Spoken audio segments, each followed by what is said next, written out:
আসসালামু আলাইকুম সুপ্রিয় দর্শক শ্রোতা, আজকের পর্বে চলে এসেছি খুবই মজার একটা রেসিপি নিয়ে। আজকে আপনাদের তৈরি করে দেখাবো মুসমুসে মুখরোচক চিড়া ভাজা রেসিপি।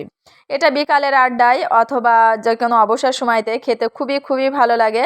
আর একবার যে খাবে সে প্রতিবারই খেতে চাইবে। আর এটা খেতে এতটাই মজার, আপনারা বাসায় ট্রাই না করলে বুঝতে পারবে না। এটা খুবই সহজভাবে তৈরি করে দেখানোর চেষ্টা করেছি।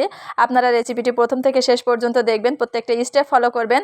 আশা করছি আপনাদের রেসিপিটি ভালো লাগবে। তো সবার আগে বলে রাখি, যারা আমার চ্যানেলে নতুন এসেছেন প্লিজ আমার চ্যানেলটি সাবস্ক্রাইব করে রাখুন, পাশে থাকা বেল বাটনটা একটা ক্লিক করে দিন। যদি ভিডিওটি ভালো লাগে অবশ্যই একটা লাইক করবেন, কমেন্ট করবেন, বন্ধুদের সাথে শেয়ার করবেন। আর এই যে চিড়াগুলো দেখছেন এগুলো কিন্তু খুবই খুবই মজার হয়। চলুন তাহলে রেসিপিটি শুরু করি। প্রথমে আমি এখানে নিয়ে নিয়েছি হাফ কেজি চিড়াটা আমি সুন্দর করে ঝেড়ে নিয়েছি, যাতে ভিতরে যে ময়লাগুলো থাকে সেগুলো না থাকে। এটা আমার বাসায় তৈরি করা চিড়া ছিল। আর এখানে নিয়েছি আমি পেঁয়াজ আর রসুন। পেঁয়াজগুলো আমি কুচি করে নিয়েছি, রসুনগুলো কুচি করে নিয়েছি। আর কিভাবে কুচি করেছি দেখতে পাচ্ছেন, কিছুটা চিকন চিকন করেছি, আবার একেবারে চিকন সেটাও না। আর এখানে নিয়েছি আমি কাঁচামরিচগুলো আমি এভাবে কুচি করে নিয়েছি। তো এখন আমি এটা প্রত্যেকটা স্টেপ আপনারা ফলো করবেন, আবারও বলছি। এই পর্যায়ে আমি এখানে দিয়ে দিচ্ছি স্বাদমতো লবণ চিড়ার ভিতরে, সাথে দিয়ে দিচ্ছি হলুদের গুঁড়া। আর এখানে দিচ্ছি অল্প একটু পানি, জাস্ট লবণটা চিড়ার সাথে মিশানোর জন্য যে পানিটুকু লাগবে আমি সেটুকুই দিয়ে দিয়েছি। আর এভাবে আলতো হাতে মাখিয়ে নিব, যাতে লবণ, হলুদ আর পানি সব একসাথে মিশে যায়। লবণটা যদি এভাবে মাখানো হয় চিড়ার ভিতরে সুন্দরভাবে চলে যায়, আর খেতে খুবই খুবই মজার হয়। আমার এটা মাখানো হয়ে গেছে, একটু দেখিয়ে দিচ্ছি। চিড়াটা কিন্তু একেবারেই ভিজা ভিজা হয়নি, কিছুটা গামাখা মাখা ভিজা হয়েছে। তো এ পর্যায়ে আমি এটা ভাজার প্রসেসে চলে যাচ্ছি। তো এখানে কড়াই নিয়েছি, কড়াইটা হালকা একটু গরম যখন হয়েছে আমি সেখানে দিয়ে দিচ্ছি অর্ধেকটা চিড়া নামিয়ে দিয়েছি। আর এটা ভাজার জন্য আমি এখানে এরকম কাঠি নিয়েছি। কাঠি দিয়ে ভাজলে খুবই সুন্দর হয়, আপনারা চাইলে খুন্তি অথবা চামচ যে কোনো কিছু দিয়ে ভাজি করে নিতে পারেন। তো এরকম কাঠি দিয়ে ভাজলে সুন্দরভাবে ভাজা হয়, প্লাস কোনো সমস্যা হয় না। আমি যে কোনো ভাজাভুজির জন্য এটা ইউজ করি, এটা আগে থেকে তৈরি করে রেখেছিলাম। তো এভাবে অনবরত নাড়তে হবে, যাতে তলানিতে লেগে না যায়।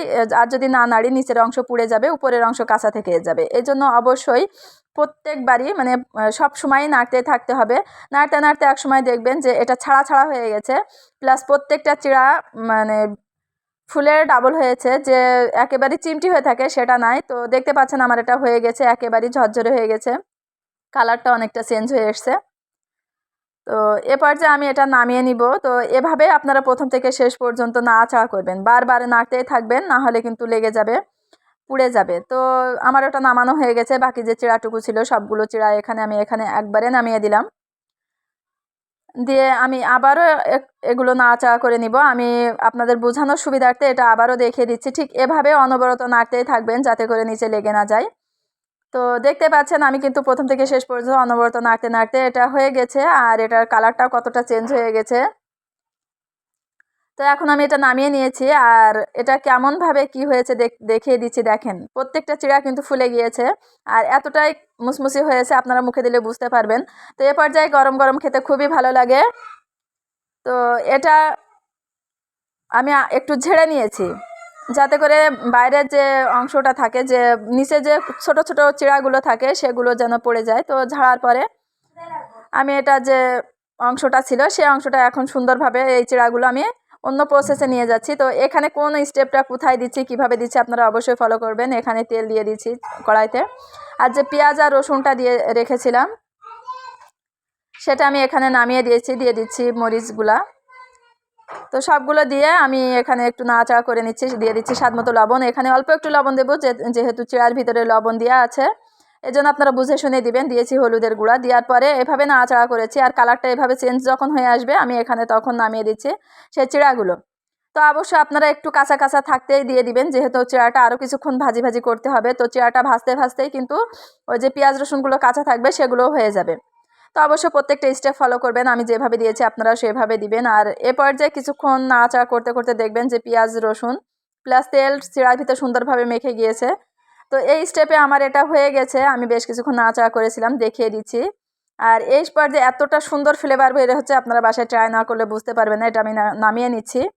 তো আমার এটা নামানো হয়ে গেছে, আর দেখতেই পাচ্ছেন যে কতটা সুন্দর লাগছে। খেতে খেতে খুবই খুবই মজার হয়, আপনারা বাসায় অবশ্যই ট্রাই করবেন। আপনাদের তা কেমন হলো কমেন্ট বক্সে জানাবেন। আর এই যে এগুলো পেঁয়াজ রসুন আছে, এগুলো আমি একটু ভেঙে দেখাচ্ছি। এই যে দেখেন প্রত্যেকটা পেঁয়াজ রসুন কিন্তু এভাবেই ভেঙে যাবে, যেটাই হাত দিবেন। আর যখন খাবেন দাঁতের নিচে পড়লে এতটাই সুস্বাদু লাগে, আপনারা না খেলে বুঝতে পারবেন না। আর এখানে যে মরিচগুলো আছে, মরিচগুলো ভেঙে যাচ্ছে, এই যে দেখেন। তো আজ এই পর্যন্ত, সবাই ভালো থাকবেন। আপনাদেরটা কেমন হলো কমেন্ট বক্সে জানাবেন। আল্লাহ হাফেজ।